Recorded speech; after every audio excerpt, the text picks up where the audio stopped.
August মাসে smartphone মার্কেটটা কিছুটা ঠান্ডা থাকার পরে এবার সেপ্টেম্বরে অনেকগুলো স্মার্টফোন আসতে চলেছে। পোকো X3, রেডমি 9C এবং রিয়েলমি 7 এবং X7 সিরিজের পাশাপাশি ওয়ার্ল্ডের সর্বপ্রথম আন্ডার ডিসপ্লে ক্যামেরাযুক্ত স্মার্টফোন এই সেপ্টেম্বর মাসেই চলে আসবে। So hey guys, Shanto here. এই সেপ্টেম্বর মাসে যতগুলো স্মার্টফোন লঞ্চ হতে পারে সেই সবগুলো স্মার্টফোন সম্পর্কে জানাচ্ছি আজকের এই ভিডিওতেই। প্রথমে শুরু করছি Xiaomi থেকে। Xiaomi Redmi 9C স্মার্টফোনটা বাংলাদেশের মার্কেটে অফিসিয়ালভাবে লঞ্চ করা হবে। এর আগে Redmi 9A স্মার্টফোনটিকে নিয়ে এসেছিল Xiaomi। আশা করা যায় যে 11 থেকে 12,000 টাকার মধ্যে Redmi 9C স্মার্টফোনের 332 ভার্সনকে আমরা বাংলাদেশে অফিসিয়ালভাবে দেখতে পাবো। আর এই ফোনটা কিন্তু এর আগে ইন্টারন্যাশনাল মার্কেটেও লঞ্চ করা হয়েছিল, যেখানে কিনা 6.53 ইঞ্চির HD+ রেজুলেশনের ডিসপ্লের পাশাপাশি 13 মেগাপিক্সেলের ট্রিপল ক্যামেরা সেটআপ ছিল এই ফোনটিতে। এছাড়াও মিডিয়াটেকের G35 প্রসেসরের পাশাপাশি 5000 mAh এর হিউজ ব্যাটারি দেখা পাওয়া যাবে Redmi 9C স্মার্টফোনটিতে। সেপ্টেম্বরের 1 তারিখে লঞ্চ হবে Redmi 9C স্মার্টফোনটি। এছাড়াও Poco X3 স্মার্টফোনকে লঞ্চ করে দেওয়া হবে ইন্ডিয়ান মার্কেটে আগামী 8ই সেপ্টেম্বর, যেখানে কিনা আমরা তেমন বড় একটা আপগ্রেড দেখতে পাবো না। অর্থাৎ Poco X2 স্মার্টফোনের মতোই 120 হার্জের IPS LCD প্যানেলের ডিসপ্লে এবং 64 মেগাপিক্সেলের কোয়াড ক্যামেরা সেটআপ পাওয়া যাবে Poco X3 স্মার্টফোনটিতে। তবে এবার ক্যামেরার কোয়ালিটিটা কিছুটা ইমপ্রুভ করা হবে। এছাড়াও নতুন ডিজাইন এবং স্ন্যাপড্রাগন 732 SoCর সাথে আসবে Poco X3 স্মার্টফোনটি। আর আশা করা যাচ্ছে যে 17 থেকে 20,000 রুপির মধ্যেই Poco X3 স্মার্টফোনকে লঞ্চ করা হতে পারে ইন্ডিয়ান মার্কেটে। আর বাংলাদেশের মার্কেটেও আমরা এই ফোনটাকে আনঅফিসিয়ালভাবে দেখতে পাবো। এছাড়াও পোকোর পক্ষ থেকে একটা বাজেট সেগমেন্টের স্মার্টফোন অর্থাৎ Poco C3 ফোনটিকে লঞ্চ করা হবে। Poco C3 ফোনটিতে থাকতে পারে মিডিয়াটেকের G25 SoCটি। এছাড়াও 5000 mAh এর ব্যাটারির সাথে এই ফোনটার মধ্যে থাকতে পারে সিঙ্গেল ক্যামেরা সেটআপ। তবে এমনটাও গুঞ্জন আসছে Poco C3 নাম না দিয়ে Redmi 9i নামে আসতে পারে এই ফোনটি ইন্ডিয়ান মার্কেটে, যার প্রাইসটা 6 থেকে 7,000 রুপির মধ্যেই রাখবে Xiaomi। বাংলাদেশে কিন্তু এই ফোনটা বর্তমানে পাওয়াই যাচ্ছে, আর সেই ফোনটার নাম হচ্ছে গিয়ে Redmi 9A, যেটা কিনা 10,000 টাকার মধ্যে লঞ্চ করেছিল Xiaomi বাংলাদেশের মার্কেটে। এছাড়া Redmi Note 10 সিরিজের স্মার্টফোন সম্পর্কে আমরা এই সেপ্টেম্বর মাসে বেশ কিছু তথ্য পাবো এবং হতে পারে যে সেপ্টেম্বরের একদম শেষ নাগাদ Xiaomi Redmi Note 10 সিরিজের কোনো একটি স্মার্টফোনকে লঞ্চ করে দিতে পারে।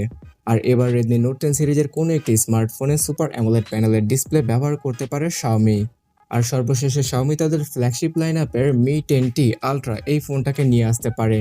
অবিকল Mi 10 Ultraর মতোই স্পেসিফিকেশন থাকবে এই ফোনটির মধ্যেও, কিন্তু এখানে ডিসপ্লে হিসেবে 144 হার্জের ডিসপ্লে ইউজ করতে পারে Xiaomi, যেটা কিনা অবভিয়াসলি একটি OLED প্যানেল হবে। এছাড়াও ব্যাটারি সেকশনে আমরা কিছুটা ইমপ্রুভমেন্ট দেখতে পারি, আর এই ফোনটার মধ্যে 240 হার্জের টাচ স্যাম্পলিং রেট পাওয়া যেতে পারে। দেখাই যাক যে Xiaomiর এই ফ্ল্যাগশিপ ফোনটা সেপ্টেম্বর মাসের কত তারিখে লঞ্চ করে Xiaomi। বন্ধুরা, এবার রিয়েলমির পালা। তবে তার আগে যদি এই ভিডিওটা এখনো পর্যন্ত ভালো লেগে থাকে তাহলে লাইক বাটনে ক্লিক করে ফেলুন এবং এই চ্যানেলটাকে সাবস্ক্রাইব করে পাশের বেল আইকনে ক্লিক করে রাখুন যদি আপনি না করে থাকেন। রিয়েলমির পক্ষ থেকে আমরা Realme 7 সিরিজ এবং X7 সিরিজের পাশাপাশি Realme C সিরিজের দুটি স্মার্টফোনকে এই সেপ্টেম্বর মাসে দেখতে পেতে পারি মার্কেটে। অর্থাৎ বাংলাদেশের মার্কেটে লঞ্চ না হলেও ইন্ডিয়া এবং চাইনিজ মার্কেটে এই সিরিজের ফোনগুলোকে নিয়ে আসবে Realme। Realme 7 সিরিজ সম্পর্কে জানতে উপরে আই বাটনে ক্লিক করুন, একটা ভিডিওর লিঙ্ক পেয়ে যাবেন। এছাড়া X7 সিরিজ সম্পর্কেও ভিডিওর লিঙ্কটা আমি আই বাটনে দিয়ে দেব। তবে ছোট আকারে বলে রাখছি যে Realme 7 ফোনটির মধ্যে মিডিয়াটেকের G95 প্রসেসরের পাশাপাশি 90 হার্জের IPS LCD প্যানেল ইউজ করবে Realme। এছাড়াও 5000 mAh এর ব্যাটারি এবং 30 ওয়াটের চার্জিং স্পিড থাকবে। আর Realme 7 Pro স্মার্টফোনটিতে এবার সুপার অ্যামোলেড প্যানেলের পাশাপাশি স্ন্যাপড্রাগন 720G SoCটি থাকবে। এছাড়াও ক্যামেরা সেটআপে 64 মেগাপিক্সেলের কোয়াড ক্যামেরা সেটআপ এবং ফ্রন্টে থাকবে 32 মেগাপিক্সেলের সিঙ্গেল ক্যামেরা। আর Realme 7 Pro স্মার্টফোনটির সবচেয়ে বড় বিশেষত্ব হবে গিয়ে এই ফোনটার মধ্যে 65 ওয়াটের চার্জিং স্পিড ইউজ করা হবে, যেটা কিনা বাজেট অনুযায়ী আসলে একটা অ্যামেজিং ব্যাপার। বন্ধুরা, এবার Realme X7 সিরিজ সম্পর্কে জানা যাক। X7 ফোনটির মধ্যে মিডিয়াটেকের Dimensity 800U প্রসেসরকে ইউজ করা হবে। এছাড়াও 5000 mAh এর ব্যাটারি এবং 30 ওয়াটের চার্জিং স্পিড থাকবে Realme X7 ফোনটির মধ্যে। আর এর প্রো ভেরিয়েন্টে থাকবে মিডিয়াটেকের ডাইমেনসিটি 1000 প্লাস প্রসেসরটি। এছাড়াও 120 হার্জের সুপার অ্যামোলেড প্যানেলের ডিসপ্লে দেখা পাওয়া যাবে এই রিয়েলমি X7 প্রো স্মার্টফোনটিতে, যেখানে কিনা ছোট একটা পাঁচ হোলের কাটআউট থাকবে এই ফোনটার একদম উপরের দিকে। তার ওই সাথে পাওয়ার ব্যাকআপ দেওয়ার জন্য 5000 এমএএচের হিউজ ব্যাটারি এবং 65 ওয়াটের চার্জিং স্পিড ইউজ করা হতে পারে রিয়েলমি X7 প্রো স্মার্টফোনটিতে। আর রিয়েলমি X7 প্রো আলট্রা ফোনটির মধ্যে সবচেয়ে হায়ার স্পেসিফিকেশন ইউজ করবে রিয়েলমি, যেখানে কিনা 125 ওয়াটের চার্জিং স্পিড থাকবে। এছাড়াও এই ফোনের ডিসপ্লেটিও 120 হার্জের হবে, যেখানে কিনা স্ন্যাপড্রাগন 865 প্লাস এসওসিকে ইউজ করা হবে। তাই অবভিয়াসলি বন্ধুরা, এবার সেপ্টেম্বর মাসে রিয়েলমি কিন্তু অনেক শক্তিশালী ফোনগুলি লঞ্চ করবে বিভিন্ন বাজেট ক্যাটাগরিতে, কিন্তু রিয়েলমি সি সিরিজটার কথা শুনলে আপনাদের হাসি আবারও পেতে পারে। রিয়েলমি সি সিরিজের রিয়েলমি C17 এবং C20 নামে দুটি স্মার্টফোনকে আমরা দেখতে পেতে পারি। এর মধ্যে রিয়েলমি C17 স্মার্টফোনকে মালয়েশিয়া, ইন্দোনেশিয়া এবং পাকিস্তান, ইন্ডিয়ার মার্কেটের মতো মার্কেটে লঞ্চ করা হতে পারে। এছাড়া C20 স্মার্টফোনকে শুধুমাত্র চাইনিজ মার্কেটে লঞ্চ করা হবে, যেখানে কিনা 5G কানেক্টিভিটির সাপোর্ট আমরা দেখতে পাবো। আর সর্বশেষে বাংলাদেশের জন্য রিয়েলমি কি করছে? বাংলাদেশে রিয়েলমি তাদের রিয়েলমি C15 স্মার্টফোনকে নিয়ে আসতে পারে এই সেপ্টেম্বর মাসে, তবে লঞ্চ ডেট সম্পর্কে এখনো পর্যন্ত জানা যায়নি। আশা করা যায় বাংলাদেশের মার্কেটে 10 থেকে 11,000 টাকার মধ্যে এই ফোনটার 332 ভার্সনকে লঞ্চ করতে পারে রিয়েলমি। তো রিয়েলমি সম্পর্কে একদম ক্লিয়ারভাবে সবগুলো তথ্য দিয়ে দিলাম। এবার স্যামসাংয়ের পালা। স্যামসাংয়ের M51 ফোনটি অনেক মাস ধরে আটকে রয়েছে, আসবে আসবে বলে আসছে না, কিন্তু এবার ইন্ডিয়ান মার্কেটে সেপ্টেম্বরের প্রথম সপ্তাহেই M51 স্মার্টফোনটিকে লঞ্চ করে দিতে পারে স্যামসাং, যেখানে কিনা 7000 এমএএচের ব্যাটারি, 25 ওয়াটের চার্জিং স্পিড এবং 64 মেগাপিক্সেলের কোয়াড ক্যামেরা সেটআপ থাকতে পারে। এছাড়াও 6.67 ইঞ্চির একটি সুপার অ্যামোলেড প্যানেল ইউজ করবে স্যামসাং এই ফোনটির মধ্যে, কিন্তু এই ফোনটার সুপার অ্যামোলেড প্যানেলটা স্যামসাং নিজে তৈরি করবে না, হয়তো TCL থেকে ডিসপ্লে কিনে তারা এই ফোনটার মধ্যে ইউজ করবে এবং এই ফোনটার চিপসেট হিসেবে স্ন্যাপড্রাগন 730G SoC-কে ইউজ করা হতে পারে। তবে এখনো পর্যন্ত এই ব্যাপারটা ক্লিয়ার হয়নি যে প্রসেসর হিসেবে স্ন্যাপড্রাগন 730G থাকবে। আশা করা যায় ইন্ডিয়ান মার্কেটে 25,000 রুপির নিচে এই ফোনটার প্রাইস নির্ধারণ করতে পারে স্যামসাং, যেখানে কিনা 6128 এবং 8128 জিবির মতো ভেরিয়েন্টগুলো আমরা দেখতে পাবো। আর স্যামসাংয়ের Z Fold 2 এই ফোনটা সম্পর্কে তো আপনারা এর আগে জেনেছেন। স্যামসাং নোট 20 সিরিজ লঞ্চ হওয়ার দিনেই এই ফোনটা সম্পর্কে জানিয়েছিল স্যামসাং। তো এবার সেপ্টেম্বর মাসের 1 তারিখে এই ফোনটাকে অফিসিয়ালভাবে লঞ্চ করবে স্যামসাং। যদিও কিনা সব কান্ট্রির জন্য অ্যাভেলেবল করা হবে না এই ফোনটাকে, তারপরও স্যামসাংয়ের এই নতুন টেকনোলজির ফোনকে অনেকেই কিনতে চাইবেন, যেখানে কিনা অনেকগুলো কিডনির প্রয়োজন পড়তে পারে এই ফোনটাকে কেনার জন্য, কারণ এর প্রাইসটা $2000 নিচে রাখা হতে পারে। অবিকল রিয়েল স্যামসাং ফোল্ডের মতোই অনেকটা ডিজাইনের সাথে আসবে এই ফোনটা, কিন্তু এবার বড় নচের বদলে ফুল স্ক্রিনের ডিসপ্লে এবং পাঁচ হোল কাটআউটটা আমরা দেখতে পাবো, এবং স্পেসিফিকেশনের দিক দিয়েও এই ফোনটা শক্তিশালী হবে। এর সাথে স্যামসাং তাদের S20 স্মার্টফোনটির ফ্যান এডিশনটা লঞ্চ করবে এই সেপ্টেম্বর মাসের একদম শেষ দিকে, যেখানে কিনা ফ্ল্যাট স্ক্রিনের ডিসপ্লে এবং স্ন্যাপড্রাগন 765 SoC-কে আমরা দেখতে পাবো। এছাড়া এই ফোনটাকে আপনি স্যামসাং S20 সিরিজের একটা লাইটার ভার্সনের ফোন হিসেবেও বিবেচিত করতে পারেন।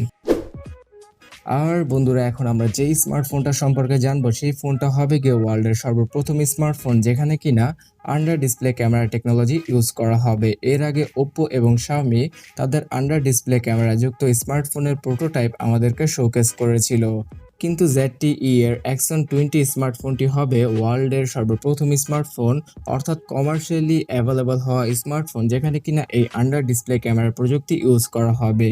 এছাড়া এই ফোনটির মধ্যে ডুয়াল কার্ভেজের ডিসপ্লে এবং স্ন্যাপড্রাগন 865 প্লাসকে ইউজ করা হতে পারে।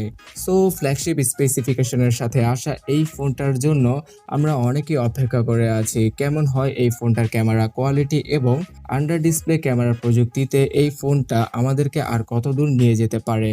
কারণ প্রথম জেনারেশনের ক্যামেরা কোয়ালিটি খারাপ হলেও ধীরে ধীরে কিন্তু এই টেকনোলজিটা সব ধরনের স্মার্টফোন কোম্পানি ইউজ করতে শুরু করে দেবে। আর আশা করা যাচ্ছে যে 2021 সালের মধ্যে আমরা মার্কেটে অনেকগুলো স্মার্টফোন দেখতে পাবো যেখানে কিনা under display camera technology use করা হতে পারে। আর হ্যাঁ, এই ফোনটার ডিসপ্লে কিন্তু হবে একটি ওলেড প্যানেলের ডিসপ্লে, কারণ আন্ডার ডিসপ্লে ক্যামেরা টেকনোলজিটা এই ওলেড প্যানেলের ডিসপ্লের সাথেই ক্যাপেবল, অর্থাৎ কাজ করে। আর এই ফোনটা কিন্তু সেপ্টেম্বরের 1 তারিখে লঞ্চ করে দেওয়া হবে গ্লোবালি। তাছাড়া OnePlus 8T স্মার্টফোনকে আগামী 25শে সেপ্টেম্বর লঞ্চ করবে OnePlus। এই ফোনটাকে OnePlus 8 থেকে কিছুটা আপগ্রেড করা হবে। এখানে এই ফোনটার রিয়ার সাইডে থাকবে এবার টেলিফোটো জুম লেন্সের ক্যামেরা। এছাড়াও এই ফোনটার চার্জিং টেকনোলজিতে আসতে পারে কিছুটা পরিবর্তন। আশা করা যায় যে 50 কি 65 ওয়াটের চার্জিং স্পিডটা আমরা পেতে পারি এই ফোনটি থেকে। এছাড়াও OnePlus-এর পক্ষ থেকে একদম বাজেট ক্যাটাগরির একটা স্মার্টফোন লঞ্চ করা হবে, যেই ফোনটার প্রাইস ইন্ডিয়ান মার্কেটে 10 থেকে 13,000 রুপির মধ্যে রাখতে পারে OnePlus, যেখানে কিনা স্ন্যাপড্রাগনের 460 প্রসেসরের পাশাপাশি 3, 4 এবং 6 জিবি র্যামের ভেরিয়েন্ট থাকতে পারে। এছাড়াও এই ফোনটির মধ্যে হেডফোন জ্যাক এবং মাইক্রো এসডি কার্ডের স্লটকেও আমরা দেখতে পেতে পারি। আর এই ফোনটার পেছনে থাকতে পারে 13 মেগাপিক্সেলের ট্রিপল ক্যামেরা সেটআপ। সো এখনো পর্যন্ত এই OnePlus Nord সিরিজের এই ফোনটার নাম নির্ধারণ করা হয়নি। আগামী কয়েকদিনের মধ্যে আমরা এই ফোনটা সম্পর্কে, অর্থাৎ এই বাজেট ক্যাটাগরির ফোন সম্পর্কে সম্পূর্ণ ডিটেলসে জানতে পারবো। আর বন্ধুরা, এখন আমি যে দুটি ফোন সম্পর্কে জানাবো, আমি জানি যে সেই ফোন সম্পর্কে কারো কোনো আগ্রহ নেই। আমি জানাচ্ছি Oppo F17 এবং F17 Pro সম্পর্কে।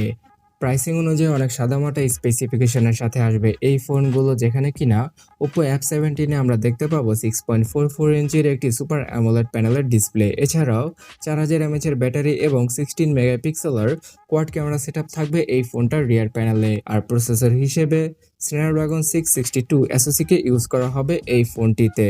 এছাড়া Oppo F17 Pro স্মার্টফোনটির মধ্যে থাকবে সেম কোয়ালিটির ডিসপ্লে, তবে এখানে রিয়ার প্যানেলে 48 মেগাপিক্সেলের কোয়াড ক্যামেরা সেটআপ এবং ফ্রন্টে থাকবে 16+2 মেগাপিক্সেলের ডুয়াল সেলফি ক্যামেরা। এছাড়াও মিডিয়াটেকের P95 SoC-কে ইউজ করা হবে এই ফোনটার চিপসেট হিসেবে। আর Oppo F17 Pro স্মার্টফোনের ডিজাইনটাকে কোথা থেকে কপি করা হয়েছে জানেন কি? জানলে অবশ্যই ভিডিওটা পজ করে নিচে কমেন্ট সেকশনে লিখে ফেলুন। এর আগে Huawei Nova 7i ফোনটিতে আমরা এরকম ডিজাইন দেখেছি, যেটা কিনা কপি পেস্ট করে Oppo তাদের F17 Pro স্মার্টফোনে ইউজ করবে এবার। Oh my God. আর ভিভোর পক্ষ থেকে শুধুমাত্র ইন্ডিয়ান মার্কেটে Vivo iQOO 5 স্মার্টফোনকে লঞ্চ করা হতে পারে। এর আগে চাইনিজ মার্কেটে iQOO 5 Pro এবং iQOO 5 এই দুটি ফোনকে লঞ্চ করেছিল, যেখানে কিনা ফ্ল্যাগশিপ ক্যাটাগরির স্পেসিফিকেশন এবং ডুয়াল কার্ভ এজের ডিসপ্লে ছিল। আর মোটোরোলার পক্ষ থেকে মোটোরোলা E7 ফোনটিকে 10,000 রুপির নিচে আর মোটোরোলা G9 Plus ফোনটিকে 15,000 রুপির নিচে লঞ্চ করা হতে পারে ইন্ডিয়ান মার্কেটে। বাংলাদেশের মার্কেটে মোটোরোলার ফোনগুলোর তেমন একটা হাইপ না থাকায় আনঅফিশিয়াল ভাবেও আমরা পাই না এই মোটোরোলার ফোনগুলোকে। আর সর্বশেষে Asus Zenfone 7 এবং 7 Proর মধ্যে যে কোনো একটি ফোনকে ইন্ডিয়ান মার্কেটে লঞ্চ করা হবে সেপ্টেম্বর মাসে। আর এই ফোনগুলোর বিশেষত্ব হলো গিয়ে ট্রিপল ফ্লিপ ক্যামেরা সেটআপ আর স্ন্যাপড্রাগন 865+ প্রসেসর। আর ইনফিনিক্সের Infinix Note 7 স্মার্টফোনকে বাংলাদেশের মার্কেটে সেপ্টেম্বর মাস থেকে পাওয়া যাবে, যেখানে কিনা মিডিয়াটেকের G70 প্রসেসরের পাশাপাশি 48 মেগাপিক্সেলের কোয়াড ক্যামেরা সেটআপ আর 5000 mAh এর ব্যাটারি থাকবে। তাছাড়াও বাংলাদেশের লোকাল যে ব্র্যান্ডগুলো রয়েছে, অর্থাৎ সিম্ফনি, ওয়ালটন এবং আইটেল, এই সকল ব্র্যান্ডের পক্ষ থেকেও আমরা কম বাজেটের মধ্যে, অর্থাৎ 10,000 টাকার মধ্যে ভালো কিছু স্মার্টফোন দেখতে পেতে পারি। সো বন্ধুরা, অবশ্যই এখন আপনি আমাকে কমেন্টস করে জানাবেন যে এতগুলো স্মার্টফোনের মধ্যে আপনি কোন ফোনগুলোর জন্য ওয়েট করছেন। এছাড়া ভিডিও ভালো লাগলে লাইক করে দিন, কারণ এর মাধ্যমে আমি মোটিভেট হই এরকম ভিডিওগুলো, অর্থাৎ এই সিরিজের ভিডিওগুলো প্রতি মাসের শেষে নিয়ে আসার জন্য। আর রেগুলার এই চ্যানেলের ভিডিওগুলো মিস না করতে চাইলে সাবস্ক্রাইব করার পরে অবশ্যই বেল আইকনে ক্লিক করে রাখবেন। তো দেখা হচ্ছে পরবর্তী ভিডিওতে। টাটা।